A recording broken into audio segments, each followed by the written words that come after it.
একদিন গরমের দুপুরে একটি ছোট পিঁপড়া খুব তৃষ্ণার্ত হয়ে পড়ল। পানি খুঁজতে খুঁজতে সে একটি নদীর ধারে এসে পৌঁছাল।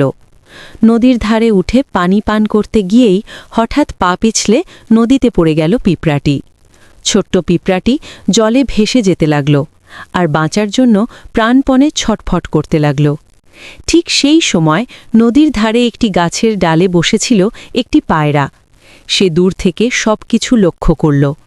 পিঁপড়ার কষ্ট দেখে পায়রার মন দয়া ও করুণায় ভরে উঠল। সে দ্রুত গাছ থেকে একটি পাতা ছিঁড়ে নদীতে ফেলে দিল। পিঁপড়াটি সেই পাতার ওপর উঠে বেঁচে গেল। কিছুদিন পর এক শিকারী জাল নিয়ে সেই পায়রাকে ধরার জন্য এলো। পায়রা তখন বিষয়টি বুঝতে পারেনি, কিন্তু পাশেই থাকা পিঁপড়াটি শিকারীর পা লক্ষ্য করল। সঙ্গে সঙ্গে পিঁপড়াটি শিকারীর পায়ে জোরে কামড় দিল। হঠাৎ ব্যথায় শিকারী চিৎকার করে উঠল, আর সেই সুযোগে পায়রাটি উড়ে গিয়ে প্রাণে বাঁচল। পায়রা তখন বুঝতে পারল সেদিন পিঁপড়াটিকে সাহায্য করার ফল আজ সে ফিরে পেল।